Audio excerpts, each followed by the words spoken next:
because art school to my father wasn't acceptable. So I went there, but then I did a part-time with different art director for the graphic design studios and stuff, and then I started liking that field, and I decided to switch major. In the meantime, I failed on one mathematics class in engineering school, so they asked me to leave. So I had to find a way, and I thought coming to the States give me a backup, or either fail everything, at least I got to interpret it. So that's how I became here, and then I went to another design school and ended up doing the car design. And what car did you buy when you landed in America? Well, when I first came to LA, I thought this is a place for convertibles. So I bought the Fiat 850 Spider, and that just to learn how to be a convertible life, and I had it 3 years, and I never had to. I had to go back to the full open convertible. And did that inspire you when you designed the Miata? So when Mazda invited me to be here as a leading designer for the studio, I was in BMW, and they only do 3, 5, 7 series sedans. And I said, I don't want to commit for another 20 years with just the sedans. I want to do sports cars, I want a truck. So Mazda invited, and I wanted to be in sunny California rather than 20 below zero in Munich. So I moved over here, and ever since, so I don't know, 22 years with our academy now. So tell us a little bit about what it was, because now I take it that Mazda wasn't completely on board from the very beginning, right? Well, you had some convincing to do. Well, the whole reason I was invited to be the leading designer there is that chairman decided we need a research center where the market is, rather than forecasting from 7,000, 8,000 miles away. So put the studio right the market is to find what's going on. So we proposed the MPV and a lightweight sports car. If we didn't propose at that time, this may not happen. So the perfect timing for the chairman to do it, we answered in the right way at the right time. That's how we got the Miata on the marketplace. Because nobody in the world had a two-seater lightweight convertible to be viable proposition in 1975, that era.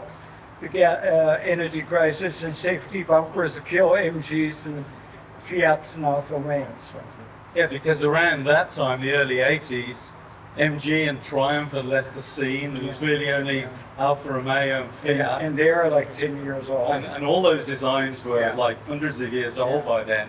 So funny thing is I see the first generation Miata on the road with rusty and brown plastic rear window. I feel like we got it made. How the energy was when I was started doing this. So apart from the Fiat 850, what other cars inspired you when you were designing the Miata? Well, I think it's the whole point of it was we wanted to replicate the whole, British backyard special. Like someone had an idea and they kind of do it without committee or anything. Like a Lotus is one, and G's and all that. So that was or Mini is another one. The guy, really believing front wheel drive.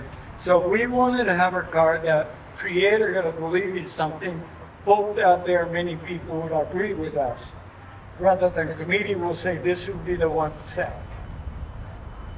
So you got the project started at Mazda, but there was still like some doubts.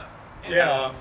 Tell us a bit about what happened in 1985. I hope there are no Mazda marketing people here. Originally, none of the marketing departments throughout the world of Mazda didn't want to sell it. They didn't want to commit to the numbers. The chairman said, how many units can you sell? They don't want to commit to it. So they kind of shied away, which gave us a way to purity to maintain what we wanted to do.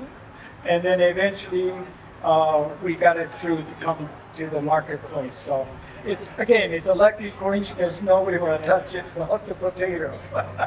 But I heard about you were driving. Someone was driving a Miata in Santa Barbara in 1985. Yeah. Tell us more about that. So all the rejection from marketing, the chairman said, we got to give it a try, something. So they got idea to build the running prototype and put it on the street. Because if we fail, it's not going to be revealing a secret anyway. So you get it, I think you give it a try. So we brought it over, we drove it to Santa Barbara, take the cover off, drop it onto the shopping mall, and all of a sudden, like 40 people surrounded the car. So we had to escape into the back road.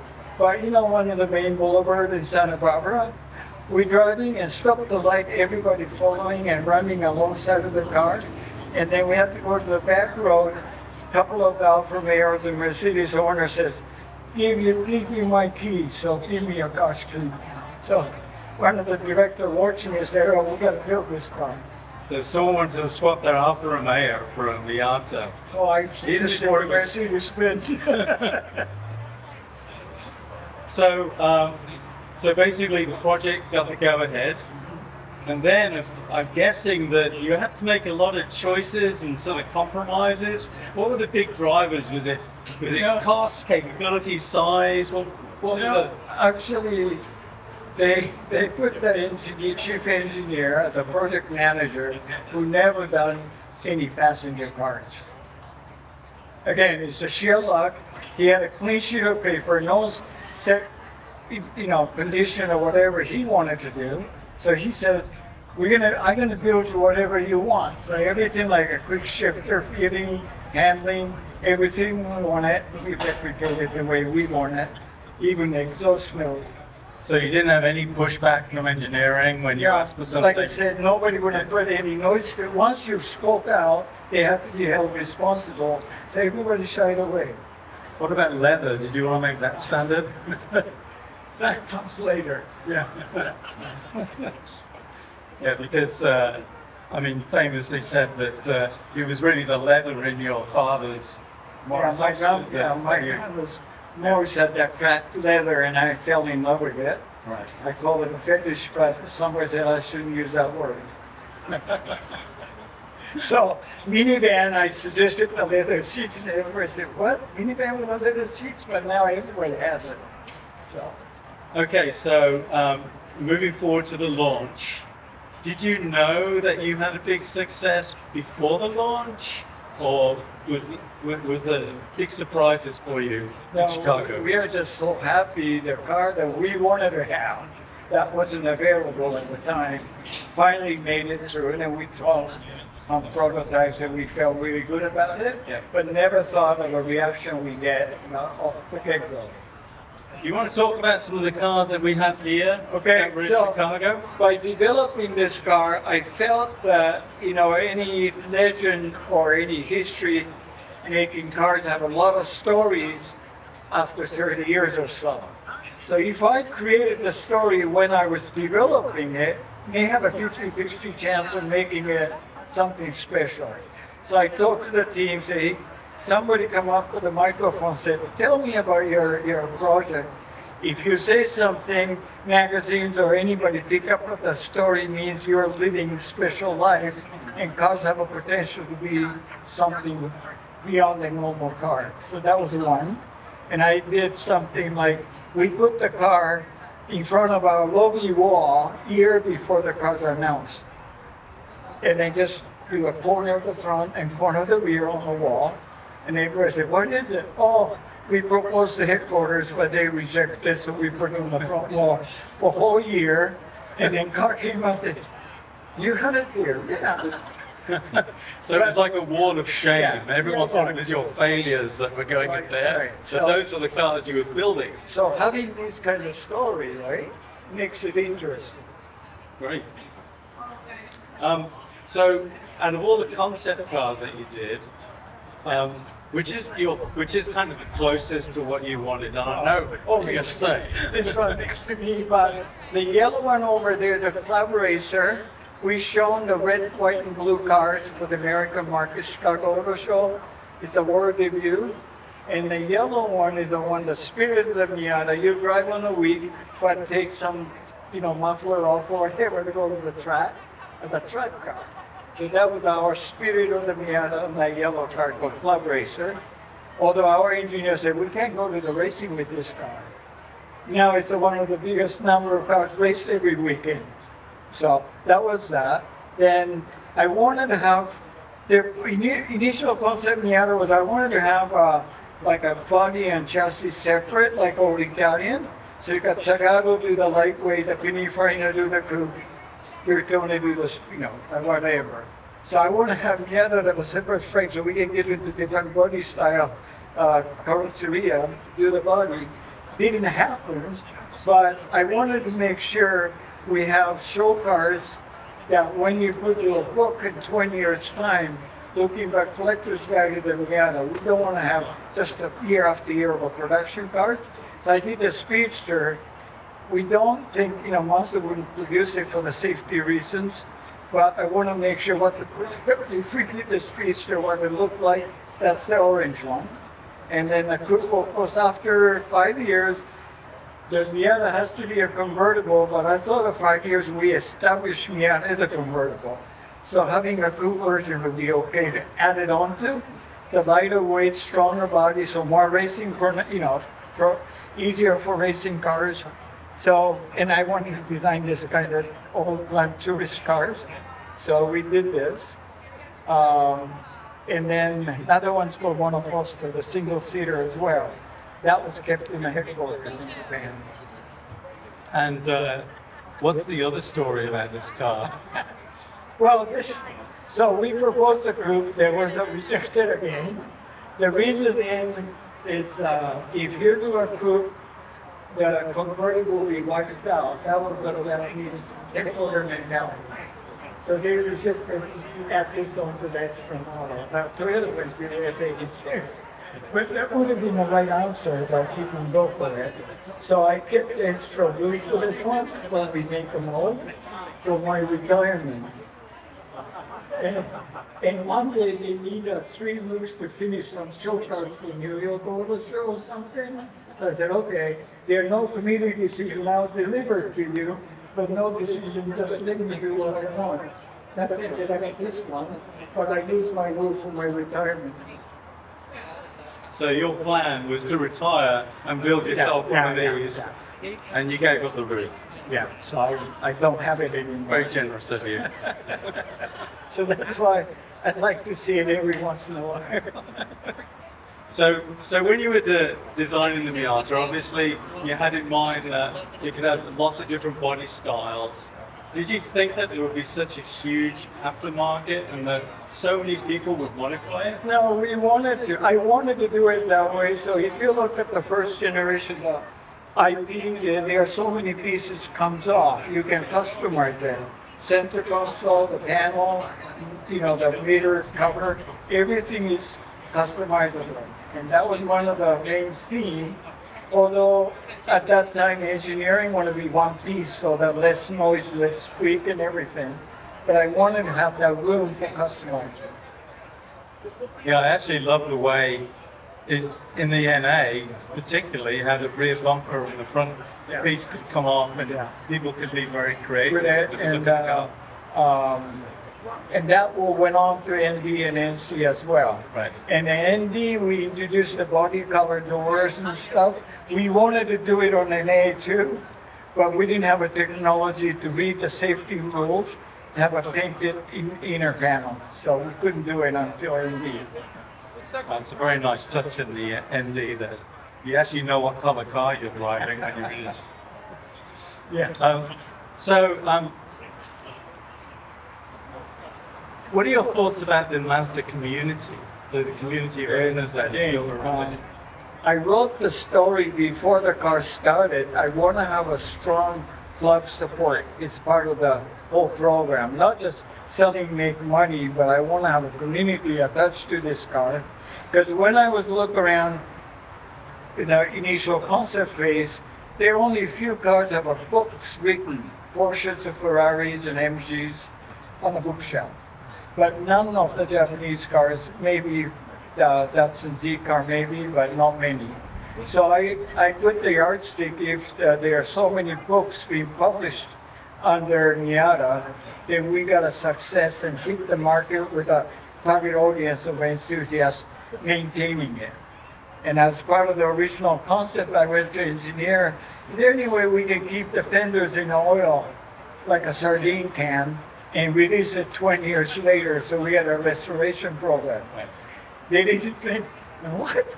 Are you out of your mind? But now it's happening. And of course, people obviously love to put their own imprint on the looks of the car, but they also like to do engine swaps. They're very popular in Miatas I don't know about that one. and all that. But when you were designing it, did you actually consider other engines? No. Rotary? We had a rotary about this car, so we want to make sure this is the four-cylinder car. And then enough room to have accessible for doing your own service and stuff. Make it simple as possible. However, somebody put the V8 in there, somebody put the rotary engine there. But another thing is, if we do high power as a production, insurance goes up high. And this got to be in one of the lowest category of insurance for the affordability, not just the price of the vehicle, but the whole maintenance, affordability in owning it. So the Miata has now come through 4 generations. How many generations ahead of it, do you think? What are we going to be saying in 35 years' time? I always think, being a dance studio I always think about 25 years ahead of time. So the generation 1, then we start doing the generation 2. I put the statement, say 1 to 2, 100 years away, it's a Miata. But 50 years away, we still don't know whether first or second. But 30 years away, it's a second, that's, first or second. And third one, 100 years away, still be Miata. But at 50 years, you start to know it's a third. Okay, that's the kind of distance between each generation. And then I got a call from Japan, said, how about we're gonna start the 4th generation? Any thoughts? I said, wait a minute, I thought 25 years and I'll be retired off Mazda, so I didn't think of that. So, I didn't think of that. But anyway, if we were to do it, the 4th generation, 100 years away, has to be like Miata, but differently identifiable of the 4th generation. That's kind of distance I wanted to have. And there are 2 directions. One is continually the way the Miata was more traditional way, and the other one a little bit more radical. So Andy went to the radical side of the change in the design flavor, and then maybe the other side of the one that we could have done went to Fiat version of it. So you're now at Academy of Art University. What message would you have for anyone in the audience today who is inspired by these cars and wants to be a designer? That's a tough one. No, just be curious and observant of anything around you. Any little thing may be observed. Like for British market, I presented their mechanical way to put the oil leak every once in a while on Friday, so that people could open the hood and excuse to work on the car on the weekend, right? That's for the British market. And the US market, after 8 months, year, start rattling the noise of the dashboard or something, intentionally, so they feel like they own the convertible. Yeah, just put a little sensor in so that if it's up on the lift, it doesn't leak on my Triumph. Yeah, that's right. Yeah. That kind of thing. But our engineer said, well, we can't leak the oil intentionally. So it didn't happen. Well, thank you, Tom. Okay, this has been, it's so poignant to stand next to your, what was to be your retirement present. Here it is now, still, I'm sure, very good. Well, I wish I could snatch it from here. Okay, thank you. Tom Right, Matano, everybody. Thank you. This is my boss.